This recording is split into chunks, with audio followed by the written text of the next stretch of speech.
We make a few for us and then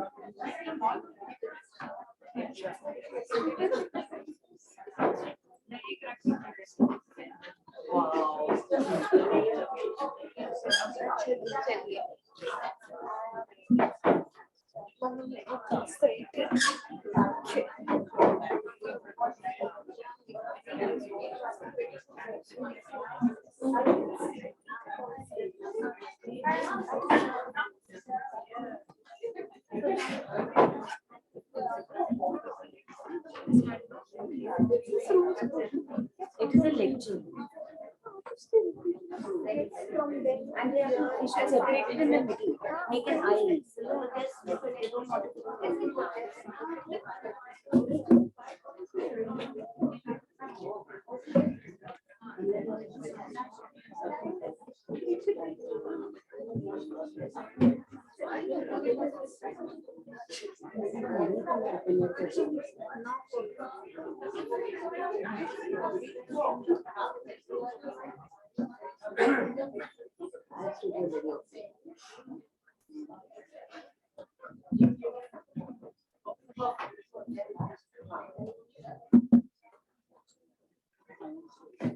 They're planning the family.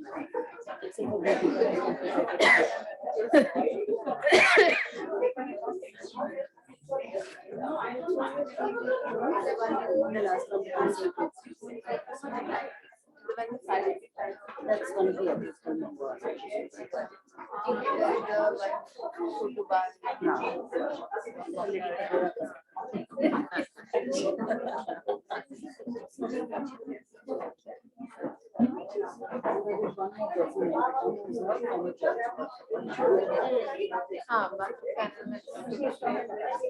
Anjana Prakash.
So she said, it's a way of tradition. She said, yes, that is something.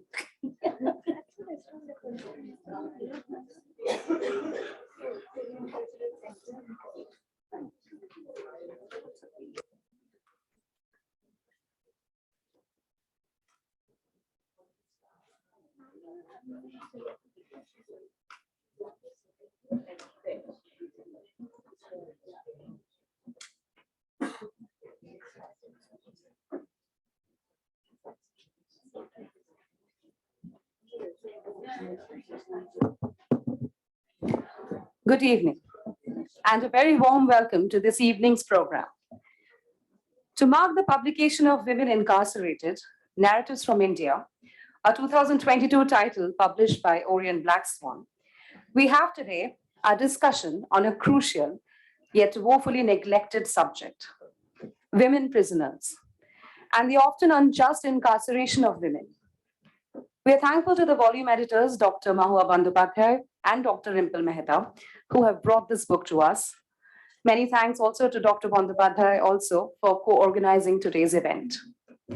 Dr. Bandyopadhyay is Professor, Department of Humanities and Social Sciences at the Indian Institute of Technology, Delhi. Good evening, Dr. Bandyopadhyay. Dr. Mehta is a lecturer, School of Social Sciences, Western Sydney University. She has not been able to join us physically. We are, however, happy to connect with her on Zoom. Good evening, Dr. Mehta.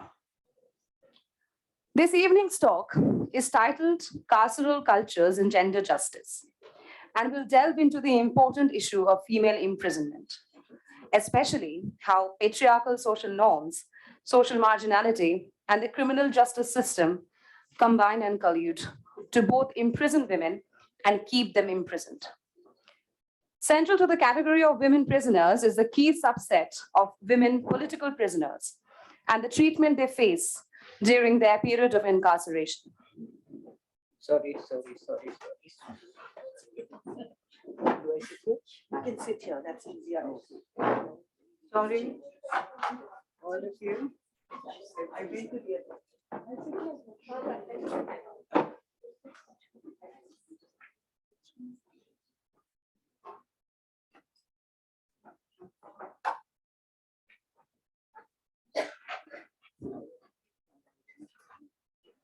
Central to the category of women prisoners is the key subject of women political prisoners and the treatment they face during their period of incarceration, a subject that needs to be highlighted and spoken of now more than ever.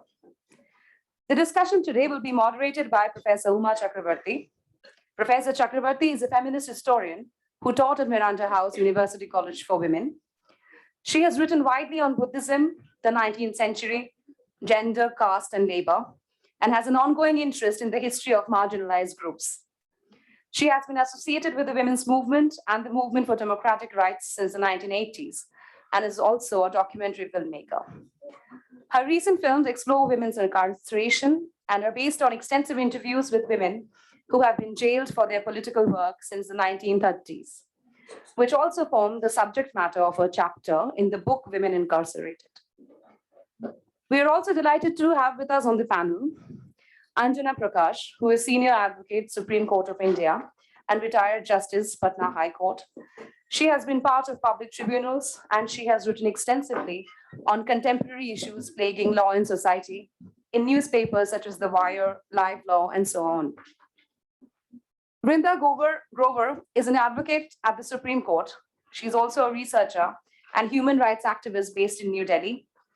She has appeared in landmark cases representing the victims and survivors of gender-based violence, communal massacres, torture, extrajudicial executions, death row convicts, media practitioners, and human rights defenders.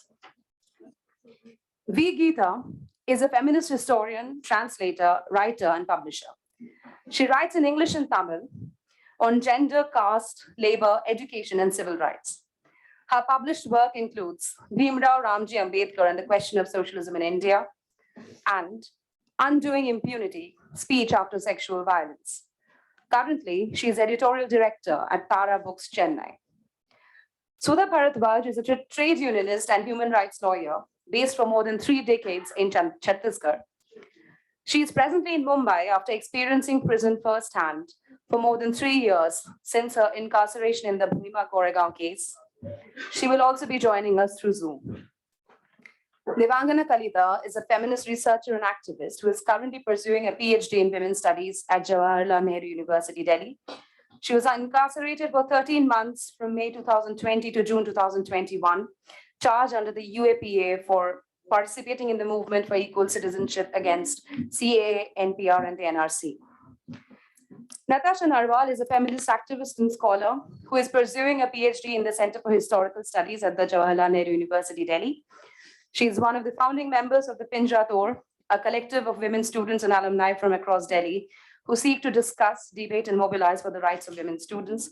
She was charged under the UAPA and incarcerated from May 2020 to June 2021 for participating in the movement for equal citizenship against the CAA, NPR, and the NRC. We are honored to have such a significant panel of speakers with us this evening. A very warm welcome to each one of you. May I request Professor Chakravarti to take forward this evening's discussion.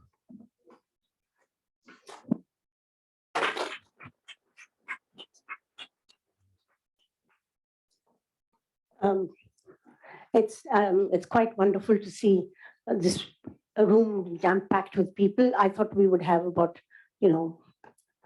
15 or 20, given the times, but I'm so delighted to see all of you.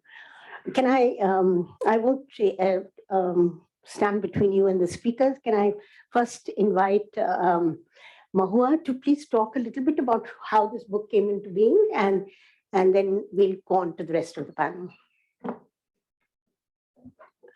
Thank you, Uma. I just want to say that my involvement with prisons started many years ago when I worked as a researcher in a feminist organization in Delhi. That time I was doing my MPhil, and I was working on a project to record, stories and narratives of women, sexual violence that women in prison experienced. I had no idea back then that experience of spending a few hours every week in Tihar jail, in the women's ward of Tihar jail, would motivate me to sort of embark on this lifelong quest to understand prison culture and the interfaces, many interfaces between prison and society. So this book, this edited book, is really one point in this very long journey. But it is also significant for me for a number of reasons, and we'll discuss the ideas in the book, and I think that will become evident. It is extremely challenging to conduct research in prisons, and especially because we are researching under conditions of surveillance and control. And it is made even more challenging by the fact that there are very few people who choose to do so, but I think that is increasingly changing. I'm fortunate to have met Rimple. I don't think this work would have been possible without, having this kind of a partner who shares this passion. And thanks to her, we have been able to connect so many different people who are interested in understanding prisons and the experiences of women prisoners. And I think the book is interesting because it brings together people from diverse backgrounds. It's not just academics and researchers, but activists, social workers, administrators who have written about their experience of working in the prison. Because of the generosity of their involvement, the kind of ideas that they have brought to this book, I think this book is extremely special. And last but not the least, I must single out two individuals who have been steadfast supporters. Uma, who's really the inspiration behind the book and today's event. Whenever our spirits falter, she's there to pull us up. And then there's my father, Kalachand Banerjee, an exemplary comrade in his ability to persevere and share in the lives of others. I have lost his physical presence in my life, but I hope to feel him through my work. Thank you. And I think as we go along, I think there'll be more discussion on the themes of the book. Let me begin by inviting Anjana Prakash ji. Would you please do the opening? Is it on or off? Yeah. On. This is Anjana Prakash, and I'm actually really humbled on going through the book, what kind of extensive research that has been done. And it was very depressing, of course, as I told Uma ji, but then nevertheless, I did go through the entire book. And what I found was that there were certain heartening things, such as the article by Mr. Sharma, who was a jail IG prisons or something in West Bengal, the kind of things that reform that it undertook, the cultural activities, he involved the women and others, and how, he evolved people into thinking his way and evolved himself too, because he confesses that at the first instance, when he visited a jail, he saw the television and I think, some basketball and football grounds, etc. He said, "Arey, why should these people who've been condemned prisoners be kept in such luxury? They don't deserve it." And later on, as he worked with them, he realized, the kind of mental trauma that one goes through. And unless you go deep into it, you really don't know. Where my experience is concerned, I have been a lawyer, mainly practicing on the criminal side. So naturally, I was interested, in the life of the prisoners, etc. And I joined practice in 1982. I'll just tell you my experience briefly. What happened was that, none of us knew what exactly were the conditions that were supposed to prevail in the jails. Because there were, believe it or not, there were only 2 copies of Bihar Jail Manual. One was with the IG Prisons in his library, and the other one was a very old PP who was very, jealous about, the book, Bihar Jail Manual. So somehow the other, I don't know, he was a real old school person, of course, well respected, very honest and all that. But somehow the other, he could never understand why, it was a typical thing, oh, if I let go of this book, it becomes public and everyone comes to know and all that. It's a typical mentality. But anyway, I don't know how I think I almost tricked him into, sharing the book with me. And in 1990, we took permission from the IG prisons to reprint the book, and Malhotra Books was a law publisher. They published the book, and it is then, that people came to know what are the conditions that should prevail and what are the rights, etc., etc. I'll just tell you 2 provisions about the Bihar Jail Manual which opened my eyes. One was this, that there was mandatory appointment of a board of visitors. The jail manual was very old, 1929, 1898 or something like that, real old school. But still, there were certain very progressive clauses in it. And one was this, that there had to be a board of visitors, which comprised of the district judge, the DM, and some social persons who worked among the poor, so the socially unemployed, whoever, so there was supposed to be a board of visitors. And I, ever since then, I really agitated on this. Somehow the other, I think it is again the privacy issue, that you don't open the contents of your jail, otherwise everybody will know what's happening and all that. People will protest and things will happen and all that. They've never thought there could be a reform that would happen. But anyway, I always agitated that there should be appointment of board of visitors, and I miserably failed.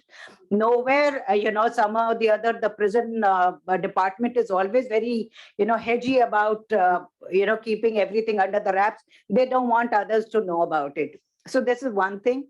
And the second is, what I found, one clause was there that suppose if you're a very old or infirm person, the jail authorities had the right, to release that person to die in the comfort of the family. And that somehow the other really touched my heart, And this is what resonates, with Mr. Sharma's article. What you need is compassion. You may have all kinds of infrastructural, updates, etc. For example, I went to America, and there we visited some jails, in Chicago or someplace. And there was this minimum security, maximum security, medium security. So they took us to minimum security and the maximum security. Okay, the minimum security there, we saw most of them, the persons behind the bars, they were of ethnic groups, and they had teachers to come and teach them, etc., etc. But when they were a group of, we were 3, I think, of females in that group, they started catcalling and all that, which was very unusual, because I had visited umpteen number of jails, in Bihar, and the worst and the most illiterate, etc., the worst criminals, etc., were housed on those jails. And not once did I feel that I was a woman, in any by their action or by any reference. We were always somebody who were to be respected. They wouldn't even look at look us in the eye. So that was the difference. You start thinking, what is, humanism? You think, that the food coming in the conveyor belt and everything sanitized, etc., that makes you more human, or does, something else makes you more human? And I always emphasize on that it's a compassion which matters, which was, which I strangely found, present in Bihar jails, even remote jails. We've been to Dumka and Jamtara and all these places. And the jailers, etc., they really, impressed me, impressed our team. For example, in one jail, there was this jailer who pleaded for just 5,000 rupees so that you could put, a tarpaulin on the jail hall, so people would not, get wet during rainy season. That was the kind of, desperation, with which they wanted, welfare of the prisoners. And when I went, to the maximum, security jail, we went, it was like a big dome, and we stood outside, we stood on top, and we could see those prisoners, but they couldn't see us. And there were, all kinds of jail, those cells were there. And every time, those persons, they were all on fetters. And once, when the jailer went, he was supposed to stick out his hand. He was handcuffed, and then he would come out, and they would watch TV, and they would, read newspapers, etc. And this again surprised me, where India is concerned, we look up to a totally, we behave in a totally different way. Such is, I don't know what, I think it is succumbing to the authority, the innate, the sense of responsibility, whatever it is, but it's so different. Even the worst of criminals, in Bihar jails, they're all, moving around, and that nobody's a threat to anyone. They may be a threat, in a lot of insidious ways, but not in this way, When you see these jailers, etc., there are wardens and all, they're all like, thin, poor things, they really look totally, out of place in a jail. But yet, nobody overpowers them, nobody takes advantage of them and all that. And the other thing in Bihar also, there was a jailbreak, and you won't believe it. Most of the jail, the prisoners, they came back, they surrendered. There was a jailbreak because something, the wall broke, or there was an earthquake, or something had happened, and they all came back. Such is, your succumbing, or you're surrendering to authority. This kind of a thing somehow there that I can't imagine would happen, in Western jails. Similar, when I'm talking about, America, the difference in America and India, I find, in the book, there are people who have interviewed people in Punjab and Telangana and Maharashtra, etc. You see, the reaction of the women prisoners are so diverse. For example, in Punjab, they were talking about, being in love alliances and this and that, dressing up for court dates, etc. In the others, it was a more dismal picture, that was given. So you see, within your same country, there is so much of diversity. I don't understand, how we can, I don't think we should ever, think of uniformity in all jails. I'm totally against it. But there should, the only thing which is uniform, I would think, is that there should be compassion for people who are behind the bars. That's the only thing which will count. Thank you very much. Thank you very much. I'm sorry, I will have to leave a little early. I'll just Anjana. I'll say hi to Sudha. Hello, Sudha. Yeah. Thank you so much. Thank you. So, Geetha, can I invite you? Shall I leave? Thank you. Thanks, Uma. This is actually a very quiet book. The subject matter is certainly not quiet. It's very startling. But I think the quietness of the book is what gets you, that it talks about things that many of us would rather not hear about. Because on the one hand, they remind us of conditions of normal incarceration for women, whether it's in the family or in the caste community or in the village. On the other hand, a prison is obviously an exceptional space as well. Its architecture is exceptional. And as one of the essays in the book points out, Rimple's essay, time in prison is very differently experienced. How do you compute time? It's neither linear nor cyclical. You live from one set of dates to another. When will you appear in court? When will your bail hearing come up? When will the government pass an ordinance? So obviously it's an exceptional space, but I think what's profoundly important about this book is that it points to the fact that there is a continuum between the condition of being female outside prison and the condition of being female in prison. This shouldn't surprise us because gendered realities shape every aspect of our lives. And prisons are particularly gendered in ways that are almost naturalized. For example, you don't have special female wards in most prisons, which is what almost all the essays point out. Only some states have prisons for women. Punjab is one of them, Tamil Nadu is another.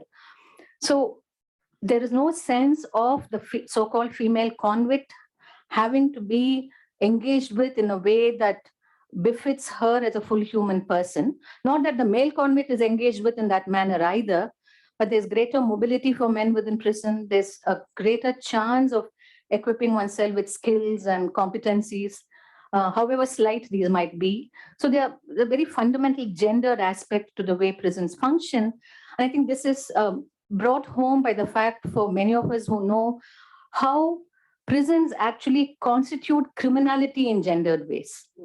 So the prisoner, the female prisoner especially, she is seen as transgressive in some manner or the other. She is either demonic or she has placed herself beyond the pale of humanity by either killing a child or a partner, or by being part of some cultural aspect that no one else feels responsible for, but she's made to bear the burden of that.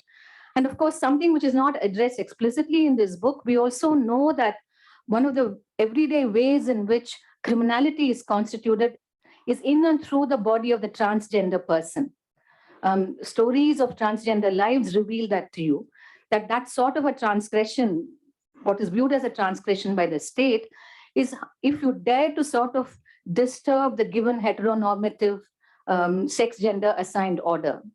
And the kind of criminality that is invested in the transgender person is something that should alert us to how sexual transgression and criminality co-constitute each other. That's something that you also see when you read through various accounts of sexual torture, which is there in Uma's account of women who were imprisoned during the nationalist struggle, during the Telangana armed struggle, during the emergency and the Naxalbari movements. And the ways in which some of these women were not able to express that experience until decades after. And it is also there in Sharmila's account of Naxalbari prisoners. And it's not simply sexual torture as such, but that the political prisoner is constantly made to feel inadequate by being completely sexualized and being made to sort of feel that it is her body that is actually wrong. You see that in Rajeshri Das Gupta's account of her own life, which very reluctantly she shares with Uma in an inadvertent sense almost. So you have that aspect of prison life. But what's also quite amazing about the book is it situates the whole gender question within the everyday practice of what goes on in prisons. So it's, on the one hand, there is the structure, there is this sort of cultural, ideological context within which things unfold, but there's also the everyday, where, as Anjana was pointing out, you might have kind jailers or not. You might have women who negotiate with security guards for favors, who wait for the date that they can have a medical checkup so that they can use that opportunity to meet other human beings. So there are ways in which the prison also is not a total system that it is not possible to work with it, to retain that sense of self-respect and humanity that each of us wants for ourselves. And that's also an important part of some of the work that people have put in their essays in this book. How does that happen? How does that work? Without taking away from the structural violence of the prison system. Because I think one of the challenges for feminists when we talk about agentiality is not to tip the balance over so much that it is possible to be agential without questioning structures. And I think that is made very clear that none of this actually makes a difference to how the prison works, whether in terms of its architecture, its procedure. You know, she was talking about the prison manual. the jealousy with which it is guarded and used, you know. So all of that is very much in place. So it's not as if agentiality mitigates anything. It mitigates for that particular agent, but it certainly doesn't mitigate the circumstances of incarceration or the structures of incarceration. And another important aspect of the book is about what happens to the female prisoner afterwards. What is the responsibility of those who carry out procedures of punitive justice when a prisoner leaves prison? And for women, it's a very loaded question, because clearly being to prison is to cross the Lakshman Rekha, right? So how are you going to be, as they say, reintegrated? Is reintegration possible? Because oftentimes, as many of the prisoners' accounts reveal, families abandon them for years. Some of them don't receive visitors for decades. Then you have your conjugal life has sort of completely unraveled. Your sense of what you want from conjugal life might have been transformed. Your sense of love and what you owe yourself might have changed. And then there is fear. And that fear is very well founded, especially in terms of the crimes for which most women are imprisoned, which has to do with, say, bootlegging or with drugs or with family-related violence, that you go out and you're caught within a ring of petty crime again. And so the whole question of recidivism, which is a very important chapter in the book, how do you then break that bind? So these are all matters that we haven't obviously thought through carefully, is what the writers say. And the book has a lot to say on all of this. And there are 2 essays by prison administrators, which are heartwarming in some ways, but which also makes you feel the ephemerality of these experiments. You know, the individual bureaucrat leaves, then what happens? Would the prison authorities get vengeful that they were sort of had to deal with a semi-open prison for some time? Because it's also very evident that that structure of authority doesn't want to be questioned or challenged in any fundamental way. In fact, B.N. Sharma says that when he wanted theatre for prisoners, the unions in the jail employees went on strike, saying that their work hours would increase. But it's not just that. It's obviously you don't want to let go of that condition of being steeped in impunity. You know? And then that's something that also comes through. The book has a lot to offer in that sense, a lot that we need to understand about how this whole system works. Having said that, I just want to point to some other aspects that we can all think about collectively. One is that whenever we, either as civil society actors or as individuals, thought about prisons, it's either in terms of a romantic sense of prisons as political spaces. This nationalist literature on how almost everybody wrote something in prison. Or the communist sense of prison as being the place where you actually establish your principles and hold on to them. And if you look at the early nationalist and left imagination of prisons, whether it's the writings of the nationalist leaders or say something like the Meerut depositions of the 1920s, the Meerut communist prisoners who presented the British magistrates with nearly 2,000 pages of affidavits. So that makes prison seem a place where you can actually claim that kind of political dignity that you deserve. But what is also not part of that history is for every political prisoner who was able to do that in colonial times, several were hanged, several were deported.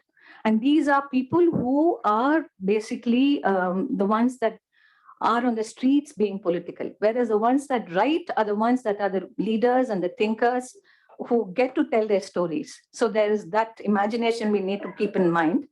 Then, of course, during the emergency and the Naxalbari movement, prisons came into focus in a major way, and as the essays in this book point out, and Uma's own work with prisoners from that time, ex-prisoners, films show us how that is. But interestingly, one thing that perhaps we can think of, how does this work in different parts of the country? Obviously, Kashmir and the Northeast would be very different.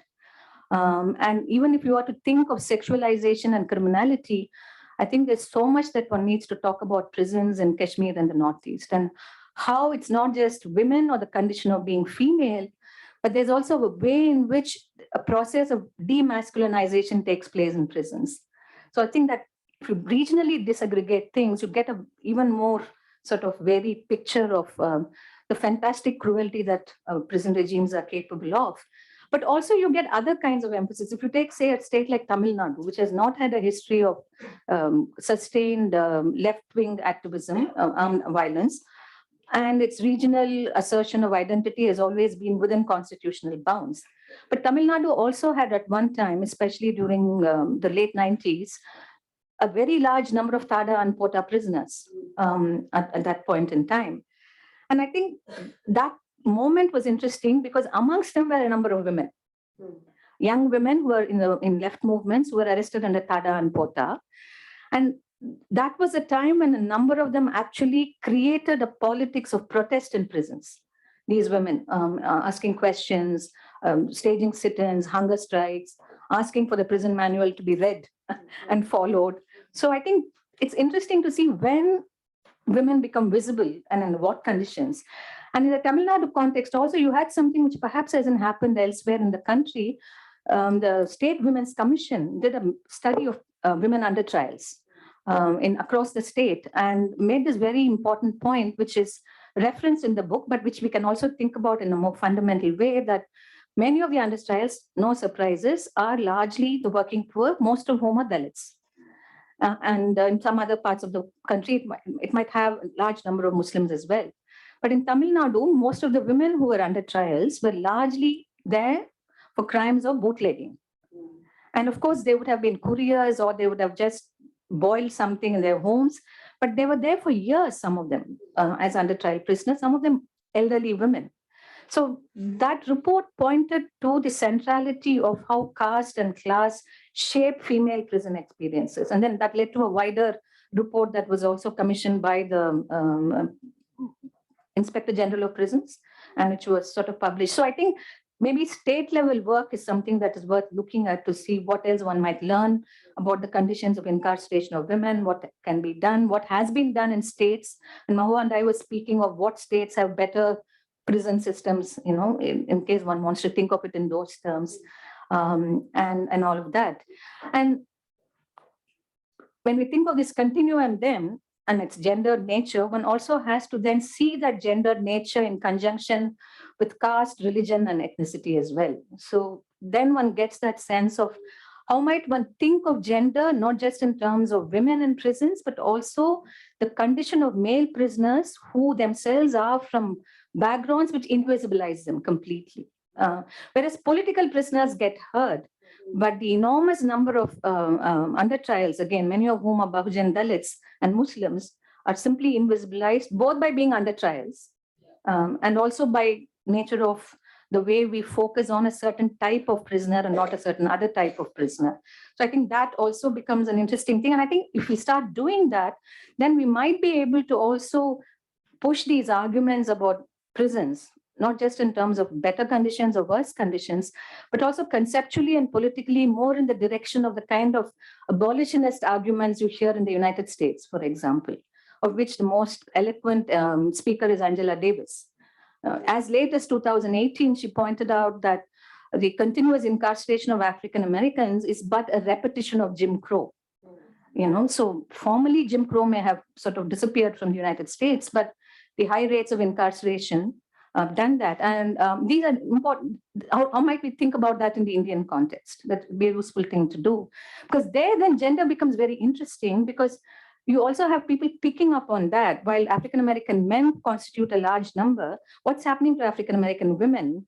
And Kimberly Crenshaw has actually worked a lot with that notion of women who get picked up or are in prison on drug charges. And how does then one situate the woman who is a drug dealer or a courier? How does one think about race, and one thinks about employment options and the conditions of life in the Deep South in terms of women in prison? So I think if we can sort of do that for the Indian context, that would be very useful, so that we have a way of engaging with gender and caste and class, not just in terms of social and other continuums, but the political economy within which all these unfold as well. So that's one thing. And the last thing that I would want to say is also look at a couple of things from the point of view of the women's movement and feminism.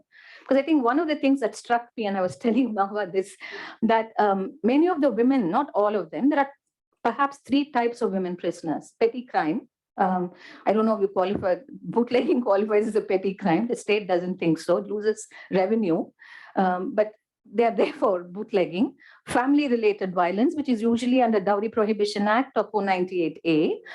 And in some cases, perhaps rare cases of being part of mass crimes. Kailalanji, Naroda Patia, and some of those instances of mass crimes, or instances of women being killed along with their spouses for having married across caste communities. The most famous case in Tamil Nadu was of this young couple, Kausalya, who is a non-Dalit, and Shankar, who is a Dalit, both of whom were hacked in broad daylight by her family.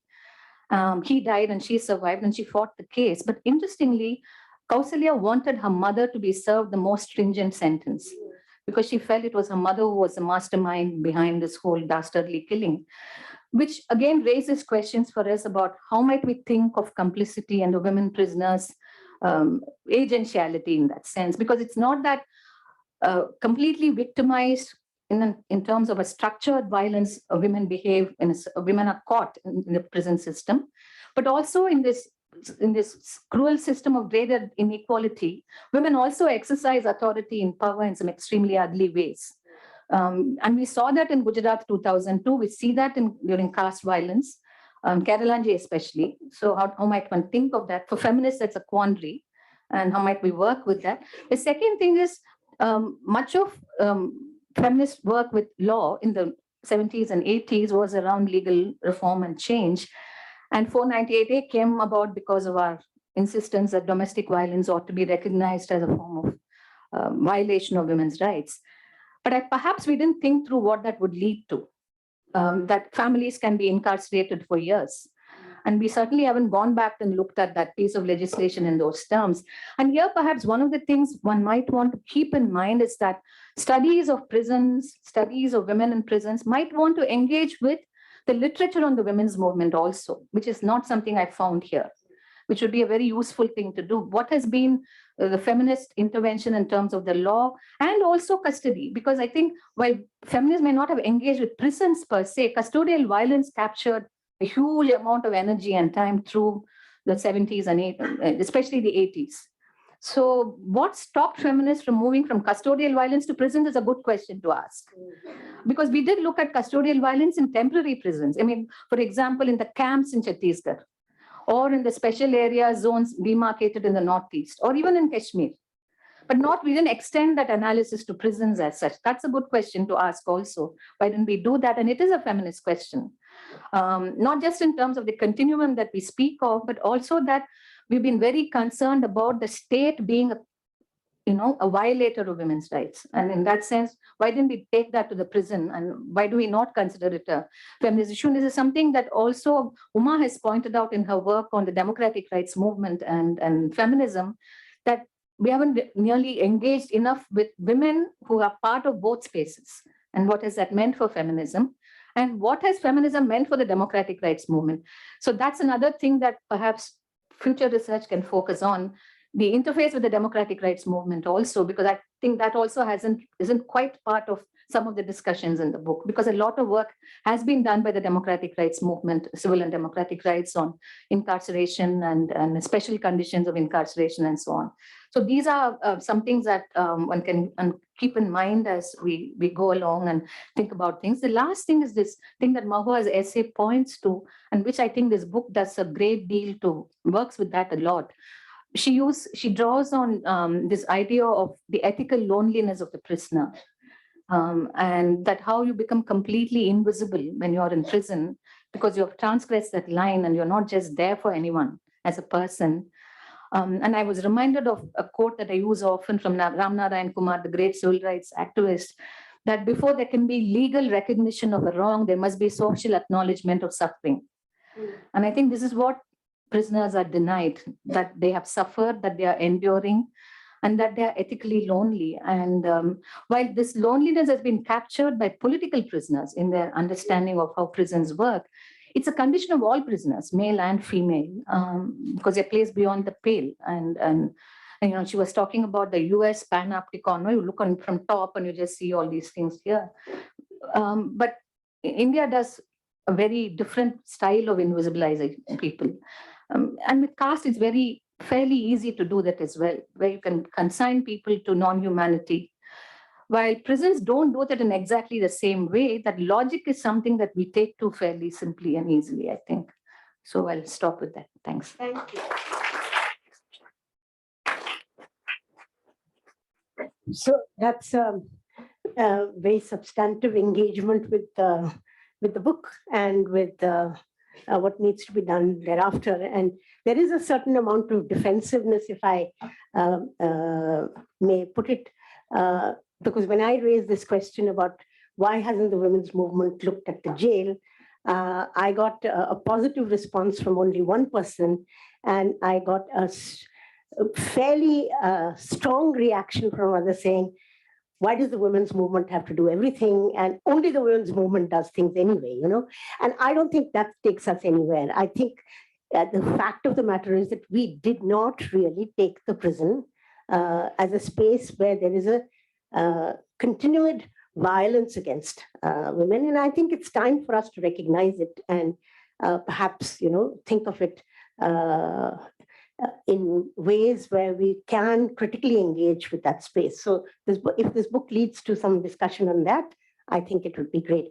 I will now invite Sudha to be present in present absent. She, as you all know, she's out on bail, but she's not, she cannot travel. So she was not able to come here in person, but Sudha has extensive experience both with the law and now with the prison. And she's read the book very carefully. So she will give us her, she will say what she needs to. First of all, thank you very much. It's so nice to be with all of you, even virtually. First, I have to congratulate Mahua and Rimple for this book. I mean, just look at the cover. It's right behind you. I mean, I spent so much time just looking at the cover because there were all these women, some despondent, some confused, some looking blank, some with the child, some without anything. The only change I would make is they are much closer together than that. They don't even have that much space. I'm sure Natasha and Devangana will agree with me on that. But just looking at that brought so many memories. So I've been going through the book and, almost at every page I was feeling, oh, yes, that's exactly what I would like to say. And yes, that's the thing. And we must work more on this. And this is a great point and so on. So, the fact that so many people have looked at the prison, an inaccessible place, and having been there now, I understood that earlier, but having been there, you understand how inaccessible. During the pandemic, it was just, it was an impossible situation. If there was a pause button on trials, nobody was going out, no court, no mulakat, nothing. It was a totally closed system until the PUCL went ahead and got telephone calls for us. It was an impossible situation. There was absolutely no communication with the outside world. So to reach that inaccessible place and from so many different angles, I must congratulate you. And also in the variety of ways. Whether it is the description of the political prisoners who among the isolated are isolated, who among the criminals are further demonized, who in that violence are further tortured. And at the same time, their spirit, they are being able to take the stories of others outside, they're organizing people, they're giving a voice to people. And we must remember that most of the times prisons have become an issue is when there have been political prisoners, whether during the emergency in the anti-colonial struggle, and even today, now that there are so many dissenters in prison. Natasha and Devangana here, I'm here. I think, and not just us, Riya Chakravarti, Aryan Khan, we have Nawab Malik, we have Sanjay Raut, we have, Tista, so many people going to jail. I think this is a time when we need to focus. But right from there, from those political prisoners to talking about, the many loves, which Kanupriya has done so beautifully, how the women are coping, how they are negotiating that surveillance, those rules, and even subverting them, to engage in relationships, to somehow find their own agency again, to think about reintegrating themselves. And, through all means, through letters, through phone calls, legal and illegal. And sometimes with much greater agency than they would have done in their pre-prison life. I mean, that is the greatest shock. I would more or less agree. I mean, Shireen has given some figures to us, like 81%. I mean, in her study of Aligarh jail, 81% of women were illiterate. 60% belong to the SC, ST, OBC categories, communities. And I mean, about half of the convicts were there for murder of a spouse or an intimate partner.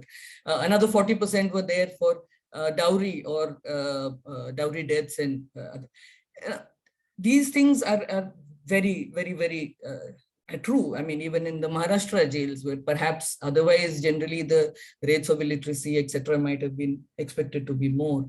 But she has brought out very well the fact, which I also experienced, that, where a crime against a woman victimizes other women also. In the dowry cases, but there was a girl who had been married for 15 days into a family in which her Jethani committed suicide. Now, she was a young bride who has come in for 15 days. I mean, she could not possibly have been part of a conspiracy to kill this young woman.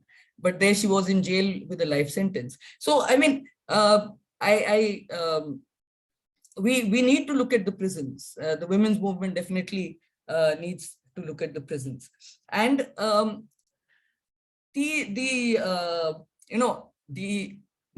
another major category of women who are there for the murder of their husbands. And once they're there for the murder of their husbands, you can imagine neither their natal family nor their marital family has anything to do with them. They're totally left on their own. They usually have no lawyers. They have, and the circumstances of these murders or the murders of their children. I mean, I remember a young woman who had a 4-year-old son and a little baby, and she was with an abusive husband who threw her out in the middle of the night, and she walked and then out of desperation tried to commit suicide by jumping into a river. I mean, it was her unfortunate fate that the children died and she survived. And today she is convicted for life. In fact, double life in a Yerwada jail for the murder of her children. Now, obviously, the legal aid lawyer did not bother to argue anything. I mean, he didn't even meet her, so he probably didn't know. But, I mean, what is this? I mean, what is she being punished for, and why? So, we really need to look at why are women there, and a large number of them are really there because they are themselves victims of abuse. And like very nicely Shireen has put it, that it is after a lifetime of abuse that maybe they have taken something into their own hands and reacted. This needs to be somewhere factored in when they are sentenced so harshly and put away. And discrimination, of course, is very much there in the prison. As Geetha ji was saying, very much there. With the Pardhis, you see it continuously.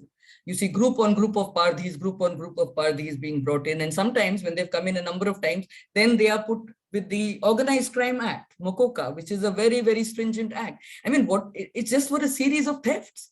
And you find these very, very, I mean, they, within even the prison space, they're isolated, they're keeping to themselves, they are, being vilified, and they also react with stubbornness and with, their own sense of community pride, but, discriminated in a very overt manner. At least in the Baikala prison, a large number of, there was a substantial number of Muslims, so there was no question of being able to discriminate against them in a very overt manner. In fact, they would stick together and would assert their rights to do rosa, to celebrate their festivals and so on and so forth. But yes, the staff did have an attitude towards them, which was not healthy. And I know definitely when we were in the Yadvada prison that a gang war had broken out in the male prison. And, it did seem that some higher up people had sort of given a go ahead, and finally the Muslim prisoners were very badly beaten up, and someone had sort of allowed that to happen. So the communalization of the upper echelons of the prison is really one of the things. There's also the issue of the habitual offenders. I mean, in Baikala, my experience, that was more with the people in NDPS. And yes, they do have their own gang, like Mangala Honavar and Vijay Raghavan describe very in detail. Not only do they have their own gang and they recruit more and they have their own, but the prison administration and staff includes them, makes them kamwalas, gives them power over other prisoners. So, it's a continuation. The way outside, they have these illicit relations with the police and with the administration, and, they have their own lawyers who get them out on bail and so on and so forth. The same process continues within the jail. So,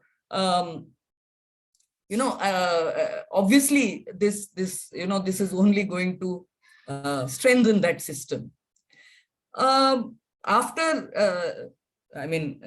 Reading, there were many other things. There's no time to speak about everything. It's really a very, very wonderful book. But there are 3-4 things which I feel that we should work on, which suggestions have come from the book.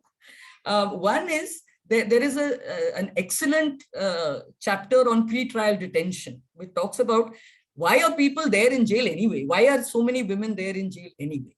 And the fact that so many committees have come and gone, ranging from Justice Krishna Iyer to the 2017 report on women in prison, which I was not aware of, and I was, surprised to find this. I think we need to work on this, which talks about alternative, you bind a woman to come to the trial, but, for God's sake, you need to put her in prison, in a situation where her children suffer, or she's separated from her children or her family, or her children are put into institutions. Is it really necessary? So the pre-trial detention is something we really need to question. And it's getting harder and harder to get bail. Natasha, Devangana, myself, our colleagues, our co-accused are all facing the same situations where, getting out on bail, even getting out on house arrest is looking fairly impossible. So, but really, do we really need to? Do we need to put somebody who has stolen a pair of chappals, or a little girl who stole a mobile, which was taken back from her, and who is charged under dacoity, a single person, charged with dacoity? She had no arms even, and therefore she could not be released on interim bail because that is a 7-year offense. So, how are we doing this? Why are we doing this? This is one thing. The other question, which is very correctly raised, is when are we really going to treat the prison as a correctional service? When is it going to happen? And I think without real engagement of the civil liberties, democratic rights movement and the women's movement with on the issue of prison, this is not going to happen. And correctional service means, number one, we need more counselors, psychiatrists. We need, because everybody there is suffering. The ones whom you are concentrated on are only the ones who get out of control and beat people up. So you want to just keep them sedated. So those people get psychiatric treatment. But what about those who are just quiet, who are depressed, who are withdrawn, who are, of course, they don't cause problem to anybody else except themselves. So you don't need a counselor for them. So what about real opportunities for education? What about really having a library? What about really, having training which will actually lead to a job? What about real support when they're released? And I think post-release, we really need to think, because either there is the cycle of getting back into crime, or there is utter hopelessness and just thinking of living one's own life, one's whole life in jail. So one aspect on which the book has not touched too much, of course, Shireen has mentioned it a little bit about the interaction with the judiciary, but legal aid, and that has been my obsession. I mean, as a lawyer, being in jail, seeing the condition of legal aid. I mean, the utter, the inaccessibility, the difficulty of the client to communicate with the lawyer, the utter unaccountability of that lawyer to you, not knowing for months and years what is happening with your case, not having an idea, not understanding what is in the charge sheet. I mean, the dismal state of legal aid. And I really think that the system which has been brought of Legal Aid Defense Council, which is now being thought of having proper well-paid lawyers doing legal aid. Why don't we also start with women's prisons and maybe make an effort to have women lawyers really make an issue of good legal aid. And finally, I will say that I totally agree with many of the things Geetha ji has said. And when she talks about different communities, I cannot but help think of Jagdalpur jail, which is almost 100% Adivasi, almost. I mean, it is 99.99 whatever Adivasi, and the conditions in that jail, the conditions of legal aid. I mean, we being in Yerwada and Baikala are probably still, I mean, with all the problems, in the best possible jails in the country. But the conditions of Jagdalpur jail, I know, and it was because someone like Father Stan was trying to bring out those situations in the Jharkhand jails that we've had to lose him. So yes, I do seriously think that we need to work on prisons. And I'm very happy that this start has been made, and I hope this is just a start and we'll go much further ahead. Thank you.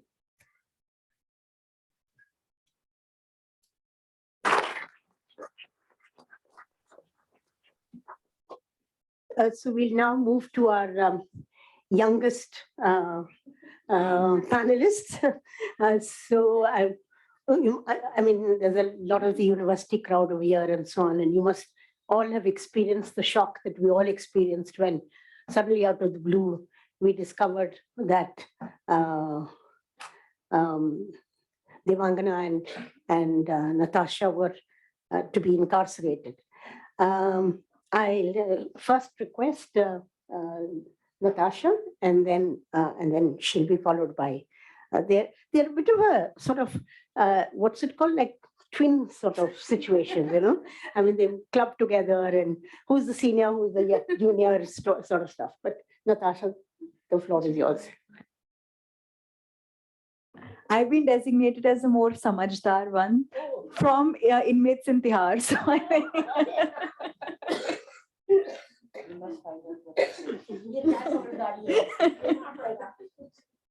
now I'm scared. I should not have said that. Yes.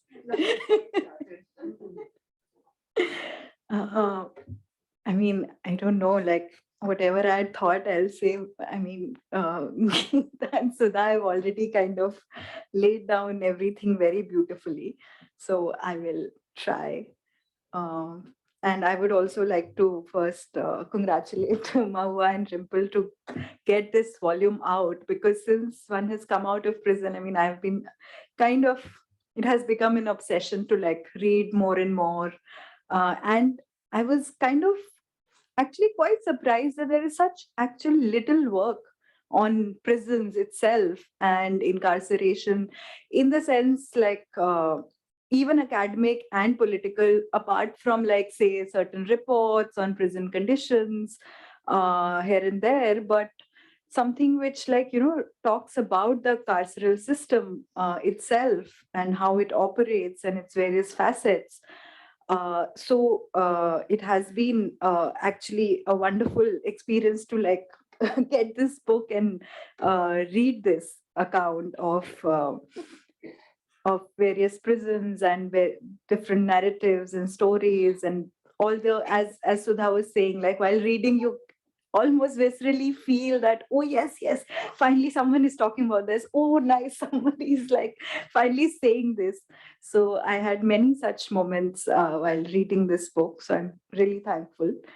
I think what, again, like stood out for me in this book was the connections it draws between like the institutions of family and the state and the community, the law and prisons, how they make the female prisoner.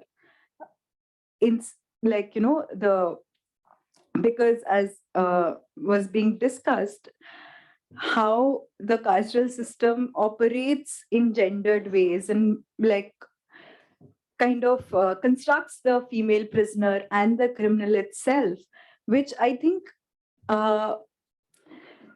is something which, again, like has been discussed, like which makes the prison itself to like, it helps us to look at prison itself as a political space rather than something like something which is kind of out of bounds, even in our imaginations. Like I remember once when we came out and there were so many people, well-wishers, people who have been involved in different movements, have been comrades for years, but nobody knew what happens in prison. Like everyone's like, oh, acha, ye kaise hota hai? Acha, aise bhi hota hai? Acha, waise bhi hota hai?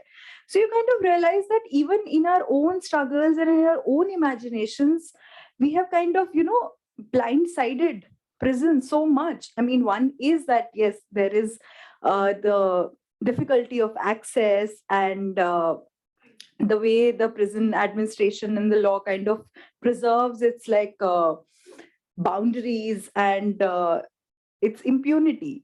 But I think it has also something to do with that we have accepted that for ourselves also in our politics, that we also don't want to look beyond the prison walls, so to say, that what actually goes on there. And we have not made it a political task, which, and while saying that, I think I would also disagree with the looking at prison as an exceptional space. And I think that is why this book is also very important for me, because it kind of brings out how it is not an exceptional space. I mean, it of course, there are elements of exception, like especially in the impunity it has. But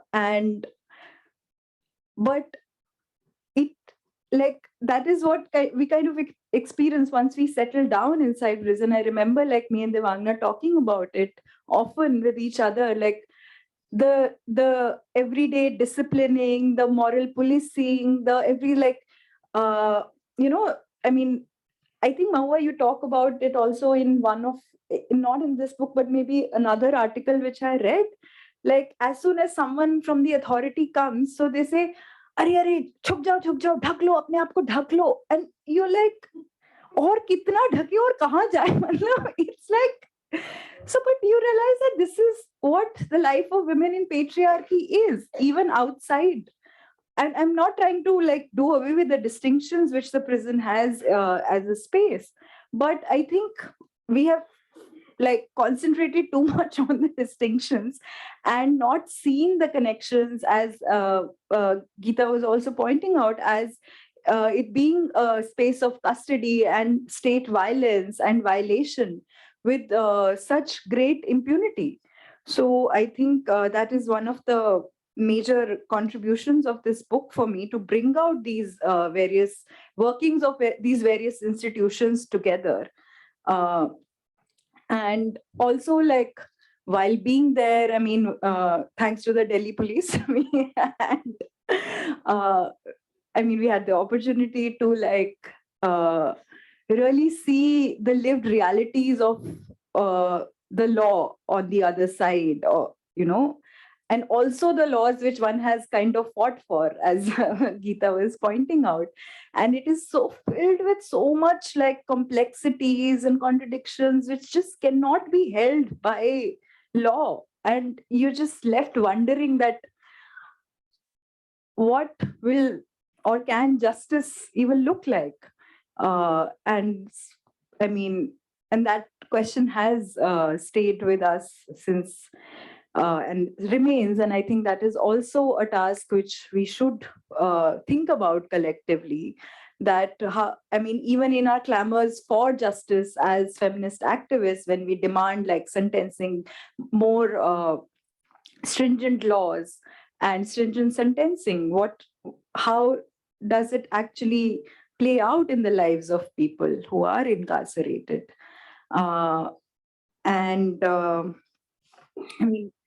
and also like it was like being with so many women and hearing their stories and learning from them, one also kind of realized that how, I mean, again, this point has been made in this book, but I think that's also something which really brought back a lot of memories and sharing of stories which happened in prison, especially like these various young women who, like in their lives, go beyond the Lakshman Rekhas and cross certain boundaries. Like this young girl who very early on, she left her family house because she was in love with a Muslim boy, and her family was against that relationship. So she had to leave her house and started living with her lover. But also she came from a background which, like, she had no resources to support herself. So both of them got in the life of what is called petty crime, and she got arrested. And after many, many months, when she finally got bail, there was no one to give her surety because her family refused to acknowledge her. And there were so many other young women like that, like this young Bangladeshi girl who was in our barrack. Like her, I mean, her stories is just like, she from Bangladesh during lockdown, she crossed the border, she came to India because her family and especially her brother was very, very violent towards her. She came here, she found whatever, some networks, and again got into a life of crime to support herself, and found herself in prison, and again had, after even getting bail, had no way of getting out because there was no one to give surety.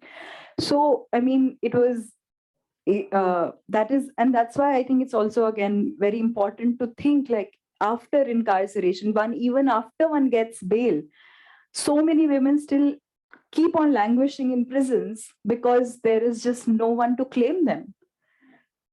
So I think that is also something which has to be really taken up collectively. And on the just two more points, if I have the time. One thing which I thought was a kind of something missing from the this book, which maybe can be discussed or could have been brought out more, is the question of labor inside prisons, because labor is something so central to how prisons function. It's almost like the whole system of prison discipline and reformation, everything is based on labor. So I think that aspect should have been a little addressed a little more. And also the question that how prison labor is again like completely out of purview of any laws. All the prison administrations have complete power to decide what wages they give prisoners, and most of the prisons don't give minimum wages. And whatever they decide, it is just that is the law. And especially for women who are incarcerated, those wages which they get inside prison, that is the only thing they can have to support themselves, even inside prison and outside. But there is just nothing. There has no. I mean, in fact, like in Tihar is one of the, I think maybe the only or maybe one of the prisons who do pay minimum wages, but then they cut around 65% of the wages as maintenance cost. And which is like, it is so bizarre that you are kind of paying for your own incarceration in a way. But again, the question comes that who are the people who then end up working in prison? They are the people who already coming from the marginalized backgrounds, who do not have families, and especially women who do not have families who will support them from outside, unlike people like us. So we don't end up working in prison to support ourselves, but it is the people who do not have any resources. They end up working in prisons, and then they are paying for their own and our incarceration also, because maintenance cost is for all. So I think this question also really needs to be thought about and taken up. And yeah, I'll just end up, I'll end with the point of, I think, when I say that prisons themselves should be looked as political spaces, which I think should lead us also to open the category of political prisoners, because I think it was also said that, I mean, the imagination of political prisoners are also mostly like, the leaders or the middle class activists who end up in prison and then are able to, give a voice to that. But what about, say, all these women or men or like, transgender people who end up in prison because of how our society and carceral system is structured? So to think of them also as political prisoners in some way, I think I'll just end with that. Thank you very much. Okay.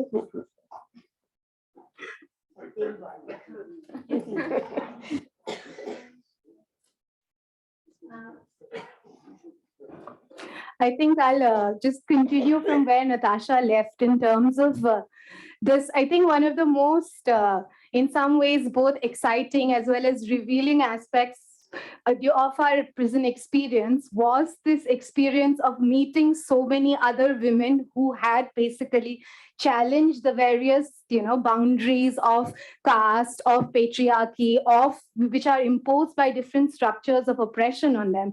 And it really pushed us, as Natasha said, to actually open up and rethink the category of political prisoners, because sometimes exceptionalizing the political prisoner also in some ways stops from certain solidarities to happen. Because, this woman that Natasha was talking about, this young 19-year-old girl who first grew up in Delhi, went back with her family to Bangladesh during the lockdown, then somehow through some dalal managed to cross like the whole highly militarized border. So she has crossed the boundaries of family, of community, of nation, and has ended up in this prison. And before prison, she was in another like non-marital, so to say, she wasn't married, she was in a relationship, and she was pregnant when she came to prison. So prison was in fact that, that point about not an exceptional space, but it is one of those other institutions which these women are negotiating and challenging. And often it's quite, so it was this thing, like there are so many people you met who had these stories, and often the question that they often land up in prison or leading these lives of so-called quote unquote crime because they have transgressed boundaries which patriarchy has imposed on them in their pre-prison lives, and which then brings them into another institution where they can be controlled. And so while there is the question which Geetha said, while we acknowledge that women commit heinous crimes and the question of complicity, what prison also made us think about of how is the prison space also imprisoning transgressive women in some sense. Because so many, even when you look at stories of women who have come on crimes of murdering their husbands, it's like after facing years and years of abuse, sometimes they have reacted, or sometimes they are in because their in-laws have kind of, property interests because of which they have landed up in prison. Or even when you look at the stories of a lot of women who come under the NDPS case, they are usually carrying small parcels and seeking some kind of a better life in the process, and then they get imprisoned without having actually often any idea of how long and stringent the law is. So in that sense, I think when one is thinking about prisons, when one is thinking about what these spaces do, and as the NCRB data has also shown us over so many years, it is Dalit, Bahujan, Adivasi, Muslim populations which are overrepresented in our prisons, which is also true in terms of when you segregate the data on women prisoners. So in that sense, the other point which Natasha made, that, how are prisons being run? Prisons are being run on the labor of working class women from marginalized communities. Because when you are deducting 65% of wages, it's like 344 rupees a day is deducted from people who work inside prison. And Delhi is only one of the places which pays minimum wage, then it has this farce of very high maintenance costs. So very little something finally goes to the prisoners. In almost like more than 15 states, prisoners are paid less than 50 rupees a day for prison labor. And this is not like you're talking about cleaning the whole prison. You're talking about doing a lot of very rigorous hours of office work. You're talking about making food in the kitchens. You're talking about cleaning the toilets. You're talking like it's the whole. It's also like the labor of working class people is basically being used for their own incarceration and for incarceration of the very few numbers of middle and upper class and upper caste prisoners who are present in prison. So that is something, I think the demand for minimum wages to be paid to prisoners is something very, I think, an important demand that we need to make. And this becomes particularly important in the case of women, because when women come into prison, they get abandoned by their families almost like 80-90% of the times. And actually, if you pay decent wages for two women, they are actually able to, even in this meager wages that are currently paid, people actually save up money, being like, कि हम जब हमारी bail होगी तो हम surety के लिए पैसा चाहिए होगा, or for imagining a post-prison life for themselves. Like recently, a prison friend got out. She was accused of murdering her husband. After 13 years, she was acquitted. And she said, if all the labor that I did in prison, even if I was paid minimum wages, I would have some amount of money right now to lead my post-prison life. But she had barely any savings. And then she had to get into abusive relationships with these men who promised her, like, that I'll marry you and I'll do this and things like that. So in that sense, the fact that wages are not paid, particularly to women prisoners, also highlights this kind of like, the control that continues to be exercised on you to make you more dependent on your families, or to make you more dependent to basically more vulnerability and further oppression once you have served your prison sentence. And this is actually something, because Uma wanted us to talk about this petition which we had filed in the High Court while we were still in prison, which was drawing basically from all our experiences in the initial months and talking to a lot of women in prison, our co-inmates, and then petitioning the jail authorities, but ultimately really not getting much from them. And then, but it was striking because when we had that call and Uma was like, why did you file that petition? And the first answer that came to my head was like, yeah, because to protest in prison is really, really difficult. So it's basically, you're right. Even though there are all these very celebrated Supreme Court judgments about how if you go into prison, you are you still have all your fundamental rights and all of that. So, but one of the very core fundamental rights that is taken away from you when you go to prison is your right to protest. So as per the Delhi prison manual and manuals in various other state prisons, you are not you cannot do a hunger strike, you cannot collectivize, you cannot do a strike. So it is kind of, and the repercussions of doing this thing is very severe. There's your prison record is there where you will be given a major punishment, which can, and if you have punishments in your prison record, it can affect your chances of bail, it can affect remission for convicts, it can affect your chances of being transferred to a semi-open or open prison, so various repercussions. So, and given that we were already in a pretty stringent under the UAPA, and the fact that already we were being accused of being instigators, कि बाहर instigate करके आए थे, अंदर भी आके अभी आप इतना petition लिख रहे हो, instigate कर रहे हो. So in some senses, actually filing this petition was not because even when we were part of Pinjato, going to the courts was not the answer. Movement was kind of what you were, your strategy politically, so to say. But here we were, where we had to petition the courts, and it has been a painfully slow and long process with this petition. But that is one thing which I wanted to highlight in terms of but so even though right to protest is outlawed in that sense in prison, but the thing is that yet there are strikes in prison, there are protests in prison, which we were also witness to, and which is the fact that yet when you exercise your right to protest in prison, it is just extremely dangerous and extremely precarious because of the way in which that space is so kind of, all the walls and the gates and so not porous in terms of anything can happen to you inside, and which is what we witnessed. Because right in our first 2 weeks, I think it was the second week when we were inside, there was a lot of African women inmates who got together, and they did a small protest outside the superintendent's office with banners saying, "We also want bail," because a lot of Indian prisoners had been granted the COVID interim bail, and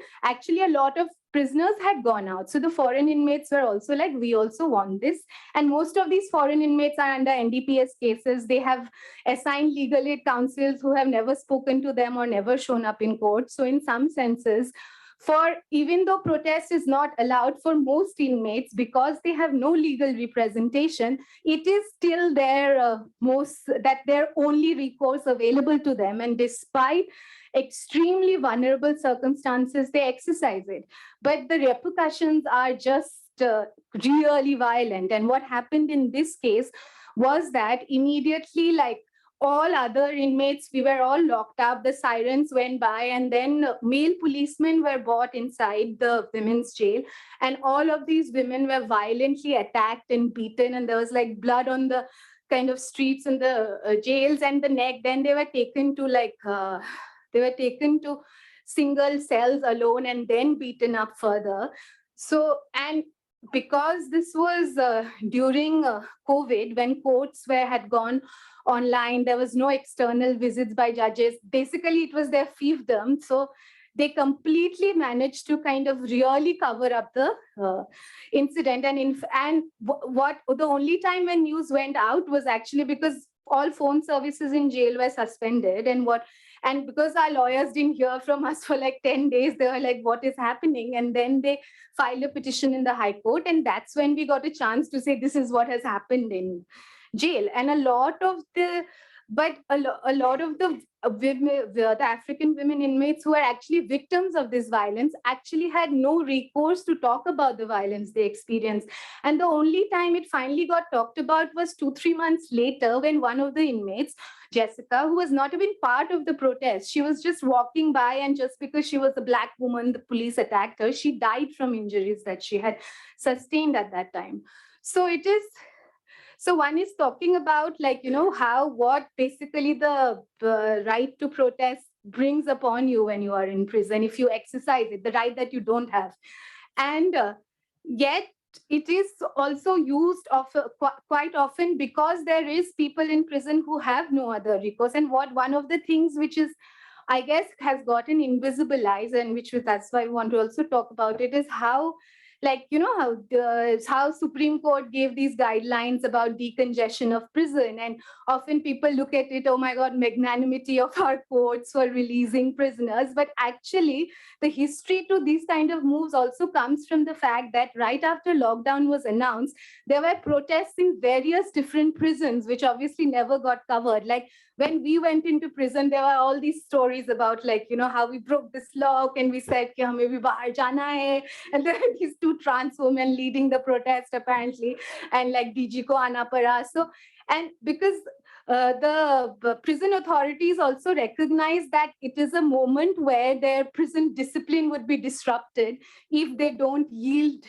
And that's why also they kind of lobbied with the courts and the state in terms of it'll be difficult for us to maintain discipline if you don't give us some kind of, relief other that. So these kind of measures, which also often come from the courts, have a history of prisoners' protests, which we never hear about, or which often get invisibilized.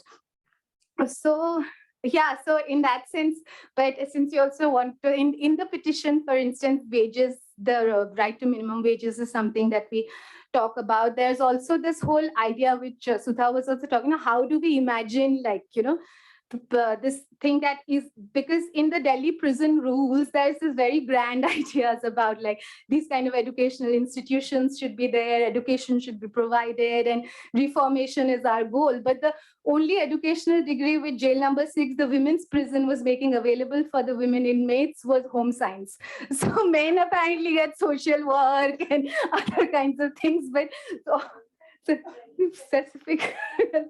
So that, and even this thing which the fact that there is so much pre-trial detention, and mostly like 60, 70, 80% of people in prisons and in Tihar when we were there were all, and it is because of the fact that our legal aid system is just so overburdened and just so non-functional. So anyone who has a sarkari lawyer, as they say, has never seen, and it's very strange. Some other lawyer comes to visit you in prison, but the person who represents you is somebody else. So you actually never meet your lawyer. So in those kind of senses, it is the fact that you do not, basically, if you are marginalized, you do not have access to justice. And the kind of mechanisms which are said to exist for having your access to justice are completely non-functional, because technically they say free legal aid is available to women and Dalit and Muslims, but like that legal aid is basically kind of absent. And it's not just access to justice, which is kind of determined by your caste location, but it is also access to facilities inside prison. So one of the things which we petition, which was an important element of the petition, was just the right to a 5-minute everyday phone call. So in prison, we were like 500 women, out of which I think only 70 or 80 people had daily calling 5-minute facilities, because just for daily calling, you had to submit an address proof, you had to submit a postpaid phone connection, then you had to submit some like 3 other documents, which, and it's very simple. Who has a postpaid phone connection? Someone who has a regular income and who can pay that money every month, right?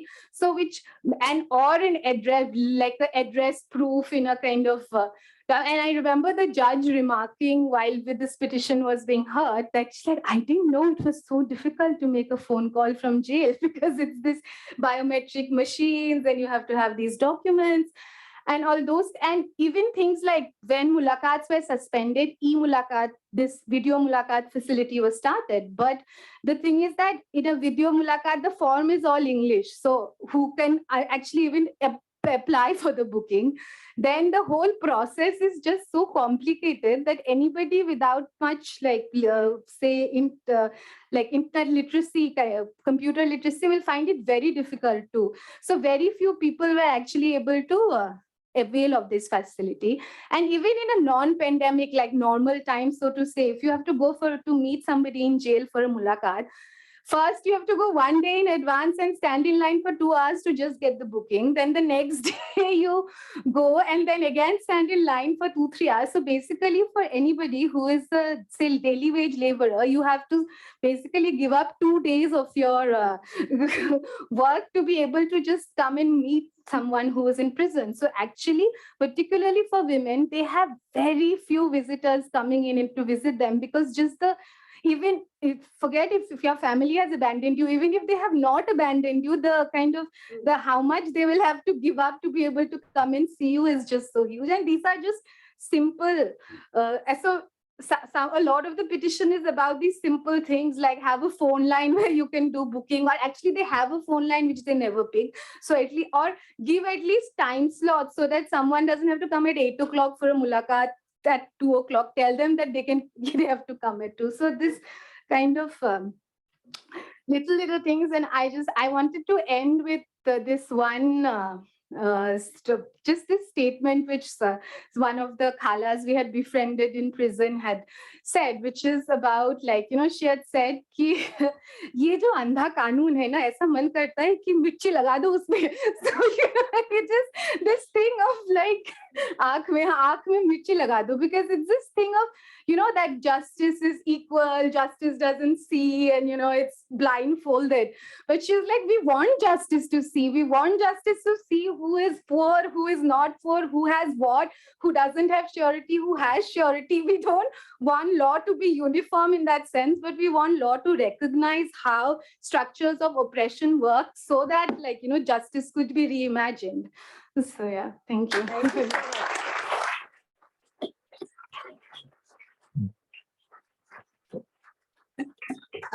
You will have all understood that this is not a normal book release discussion. Okay, there's no way in which I could have done timekeeping of any kind. I mean, here are people who are wanting to say what they want to say, and we're wanting to hear them out. So I speak on all your behalves when I say that, yes, we may have a little less time for discussion, and now we'll hear Madam Lawyer, who might be able to show us the light of how we should proceed. After just hearing law getting lal mirchi, I will dare not, I don't want any. I'm not going to show any light. It's not my job. Okay. I'm going to very quickly actually talk, because as anybody who knows Uma, she has already given us diktats about what we are going to speak about. So everyone here knows that. So I kept telling her, no, it's about the book. She kept telling me what I have to speak about. So I'm going to actually just, there are going to be 4 or 5 chunks to what I'm going to say, because some of it comes from what I've heard everyone speak here. But first of all, thank you. Thank you to many of the authors and Rimple who have written this book. And like Sudha said, I actually, when I was looking at the cover, I kept thinking, oh my God, but it's very crowded, except that I think it's about the isolation and the loneliness, etc., that the cover is also trying to communicate to us. So one of the things that I did in 2013, which was a time when we could research and think about work the way we at least felt that we were a little fair.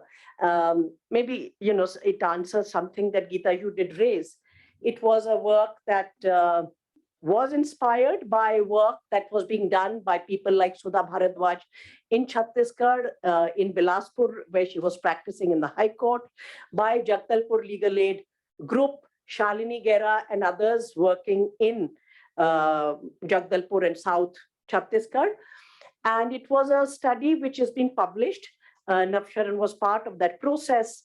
If I'm not wrong, the book is called Violence and Justice in South Asia. It's edited by Rahul Roy and Deepak Mehta. And it's a Yoda Press publication. I'm not making a plug for the book. I think you can find it online and read. There is a chapter there in which I went to Chhattisgarh and I actually tried to understand, and it was, as I said, inspired by the work that Sudha and Jagdalpur Legal Aid Group were doing, their own different work, where the documentation that Jagdalpur Legal Aid Group was doing was showing a very, very alarming spike in under trial prisoners in Chhattisgarh.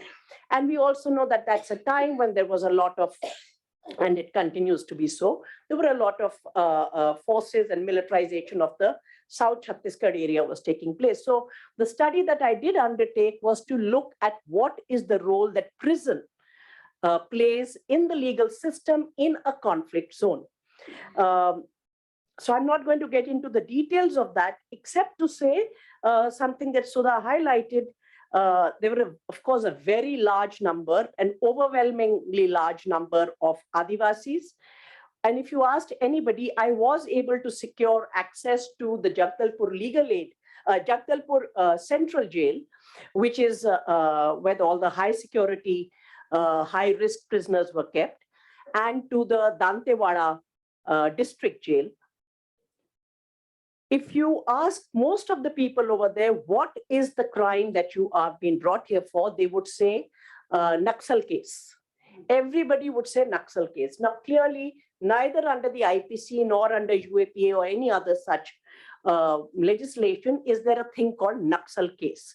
But that is the signal. So it's obviously either rioting, murder, arms act, explosive substances, blah, blah. But what is the Naxal case signaling to the prison, to the lawyers, to the legal aid system, or the absence of it over there, or to the criminal justice system, is that these people have been picked up on certain kinds of charges, and therefore an exceptional treatment is to be given to them. Both men and women in large numbers were being held under this so-called Naxal case. You could be imprisoned for anything from 3 to 8, 9 years and then be acquitted, because witnesses who were all policemen would never actually turn up in court. But in the meanwhile, what would happen to your life, we can all think of. And of course, here you're talking of people who are selling land, patta, everything to get even legal aid lawyers to represent them, and with no place to go back to. There were committees after committees set up by the government. The Butch Committee, the Justice Patnaik Committee, all of which said, release them, because they are extremely poor, they are anemic, they are in ill health, but the court did not, you can't direct the court to release. These were recommendations. Most of them were not released. So I actually think there is huge merit in doing this kind of regional work, which would show us, which would help us understand prisons. I actually think oversimplification of either prisons or law, or if I may even say so, to keep exceptionalizing women prisoners. As a lawyer, I am not comfortable with it. Women today are in prison for almost every crime, economic offenses, NDPS, they are not on. So either we say anyone who violates the law is transgressing patriarchy. Then, okay, if that is as broad a definition, and I know I'm being provocative here, but we have to push ourselves and challenge. Otherwise, there are certain things I feel we all start saying and agreeing to.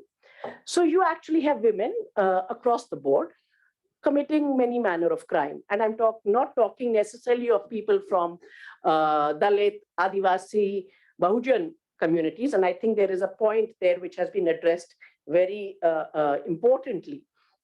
So I would say that yes, when it comes to how prisons are structured, how prison rules are, and how women and women's bodies are located and dealt with over there, there is a reason, there's an important reason to having a look at the gendered aspect. And there is actually an interesting essay that Navsharan Singh and Pratiksha Bakshi have written, the name of which has just escaped me.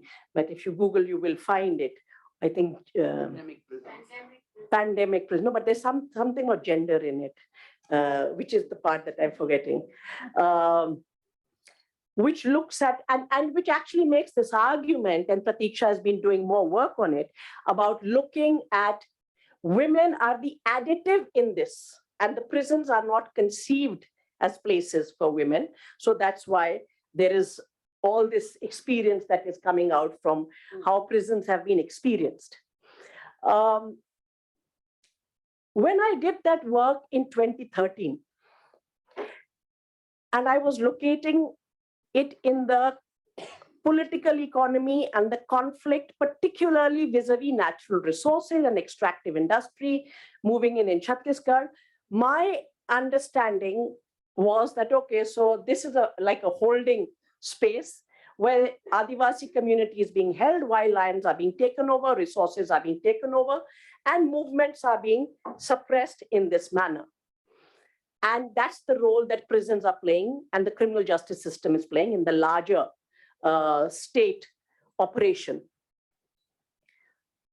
Today, actually, I think there is more to it, and I would like to come back to that in the end again, but it's not, we have, of course, if you go particularly in West Bengal, they always write correctional home, etc. So it could be if you look at penology, you would be in prison, you would be convicted, sentenced for either deterrence or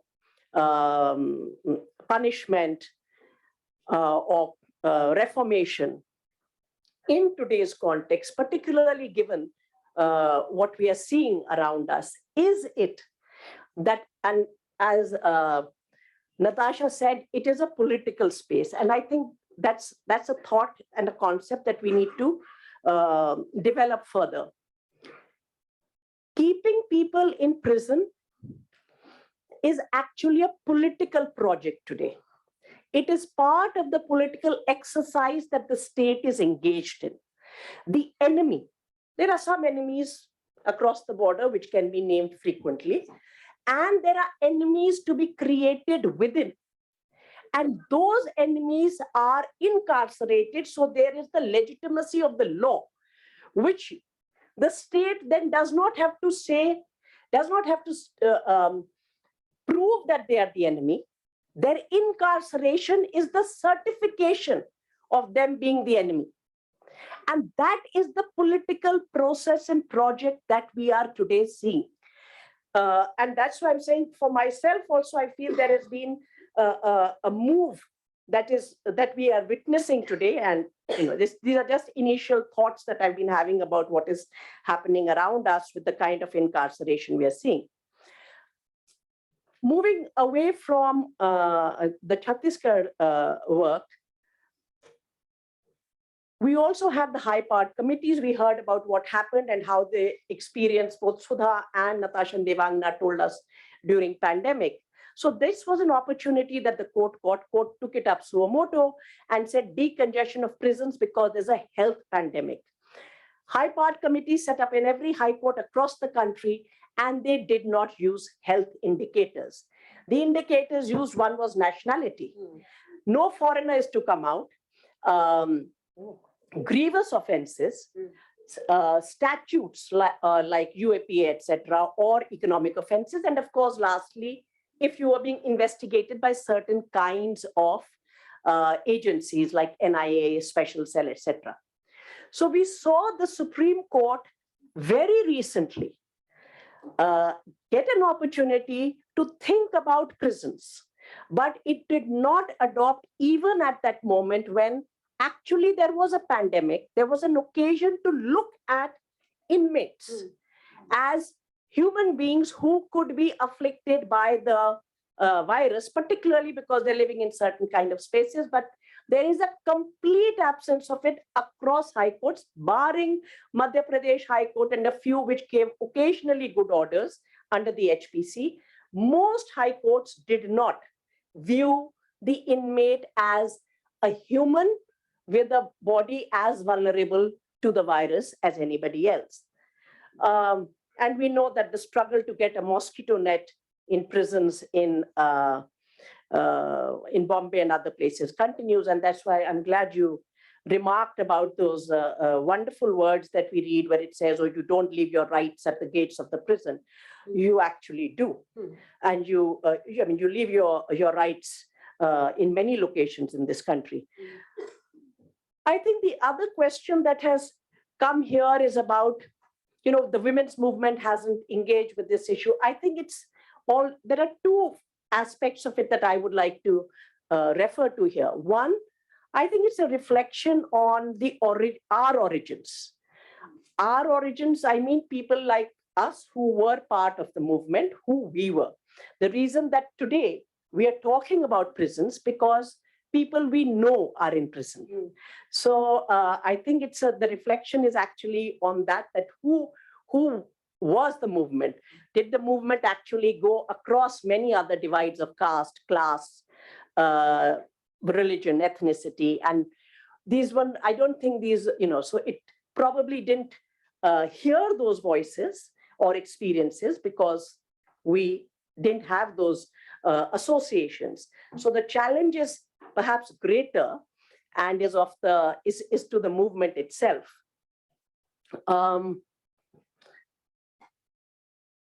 There was another book that Uma would perhaps recall, which Zamruda Habib wrote on her experience in Tihar jail. It's called Prisoner Number 100.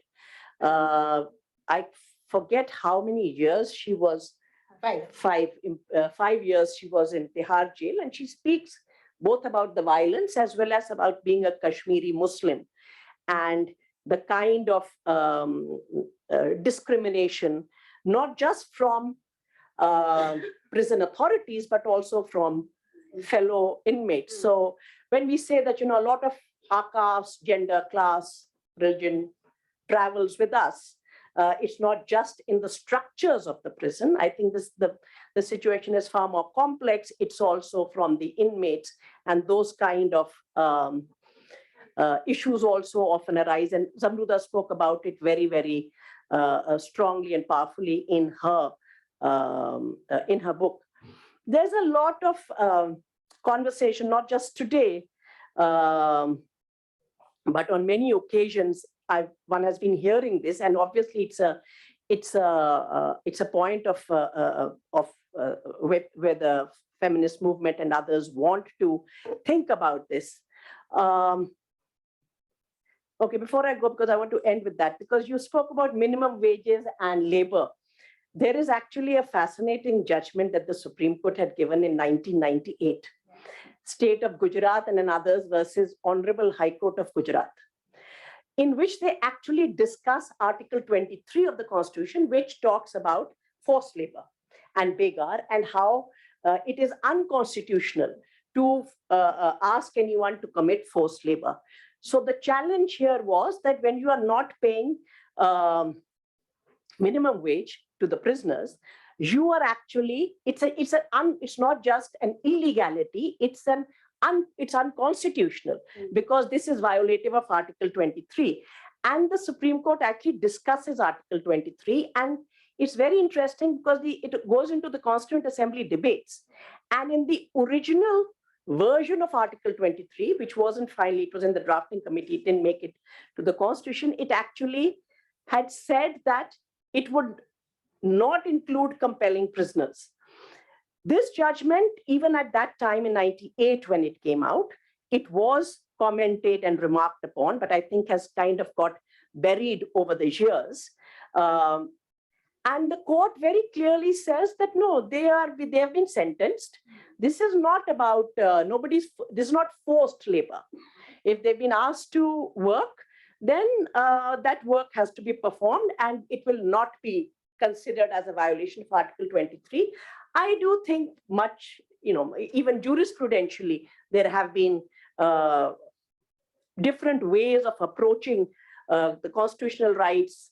And there is perhaps a moment when this can be again brought to the attention of the court as to what is this minimum wage and why are prisoners being denied. Of course, there was a discussion, but their housing and their food is looked after. So after that minimum, when minimum wage is given, it all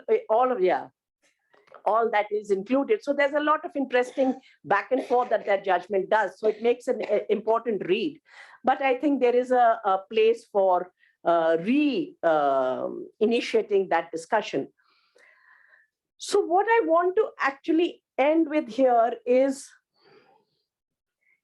two things that one hears very often, that the feminist movement, the women's rights movement campaign for laws. And Natasha also said the feminists have been asking for strict sentences and harsher sentences. I would beg to differ. I think that's a factually wrong statement. And I think that's something which has become commonplace to say. And so I want to say that actually there is material and evidence to show to the contrary.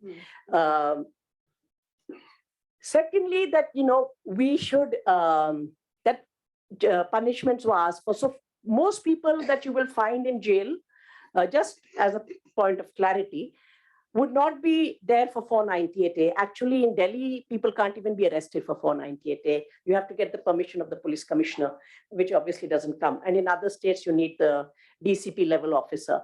They would only be there if there is either a suicide or a murder. So either 304B or 306, they cannot be in jail for 498A. 498A is the subsidiary offense. that the movement has been asking for these offenses. And that was in the 70s and 80s, and we are familiar with that conversation.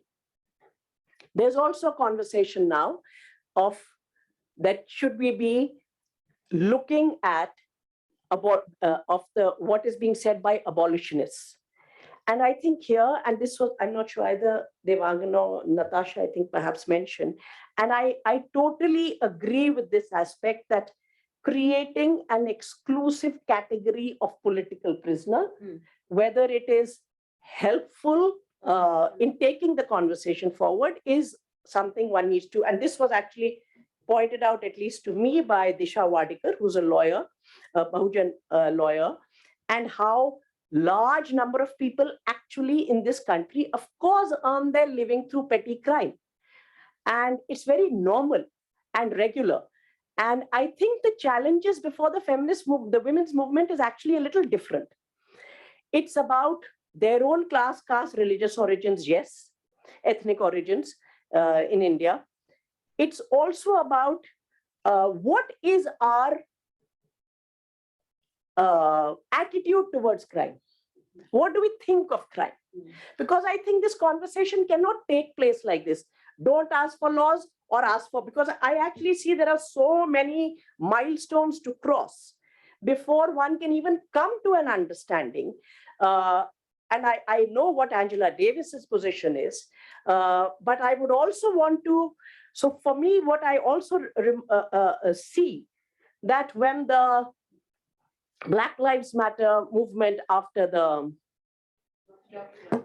George Floyd, thanks. So what did they want? They did want the police officer punished, convicted, and sentenced, which he was in record time. Good. So how do we, what is this abolitionist position that we are talking about? At least to me, I'm not clear. How do we look at crime? How do we understand crime? How do we approach people who commit crime? Because that is the way people who don't have employment live. For lawyers, these are not issues on which we take moral umbrage. Once you interact with people, you realize it's very regular stuff. There's nothing great or terrible about it. And lastly, instead of asking ourselves, are we asking for sentence? Are we asking for penal provisions? Are we asking for punitive regimes? Do we need to ask what constitutes criminality? Is that the question that is really at the heart of all of this? And do we need to also, therefore, then look at how criminality is configured in law, and what is the relationship between criminality and state power, and how is that process mediated? Because I find it, at least as a lawyer, it doesn't help me to take very positions which may be philosophically profound, but which actually will not help us mediate and understand what is happening. So I do think that this book is important because it triggers a lot of our thoughts to understand this space. But I would urge us to not confine our understanding to political prisoners and not confine our understanding to only women who transgress patriarchy. There are many, many, many, many other women in jail who would have, who've been caught on the wrong side of law. So we will perhaps need to revisit prisons and criminality through a different lens in order to get some answers for ourselves. Thanks. Thank you. Thank you. So we've had a very stimulating 2 hours, and in the normal course, one might have considered, say, you can ask a question, but I will not let you ask a question. We've overshot the time, and I don't want us to be thrown out. And if you are interested, then you create your circumstances in which we can have a discussion, okay? And it's incumbent on all of you. I don't see why only we should be talking about the prison. Everybody talks about the prison, my dear, and everybody talks about both political prisoners as well as ordinary prisoners and everybody else that is in between in the days that we are currently living through. So on this note, I would like to just, you want to thank someone or? I think all the authors. We should certainly, there is a regular thanking session, which fortunately the publishers will do, and I don't have to do. So, Jaiye ji, thank you very much. If she's, okay, we can ask her. Yeah. Rimple, would you like to add anything to this? Since you are not physically. Yeah, I've just put in on the chat if someone can read it out. Is it possible for someone to read it out? What? It's on the chat if someone can read it. Put some. Please read it out. Well, you can see it. I can't see it very well. Yeah. Any of you who are there sitting over here, you can read it. Please read it. Rimple actually wrote earlier saying that she's in a very noisy place, hence she's writing in the chat. Okay, so now you just read that out. I'm reading. Oh, you're reading. Sorry, Mani is reading. Sorry. Mani, it's okay. Sorry. Rimple writes saying that I echo Mawa's thoughts about partnerships and solidarities when working on prisons. And I'm very happy to see that in today's event, this partnership has gone beyond the two of us to include so many of you who are committed to bringing structural changes in the prison conditions and may also be moving towards its abolition.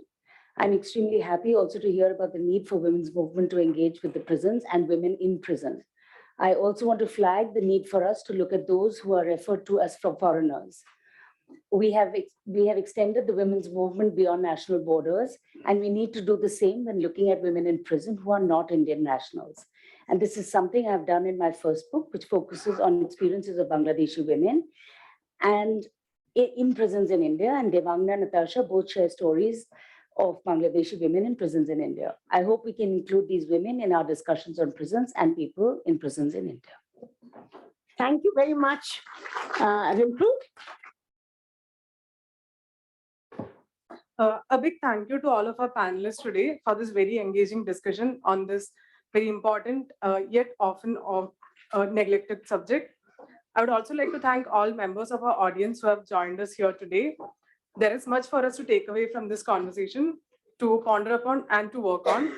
Thank you all once again, and I wish you all a pleasant evening and weekend ahead. Good night.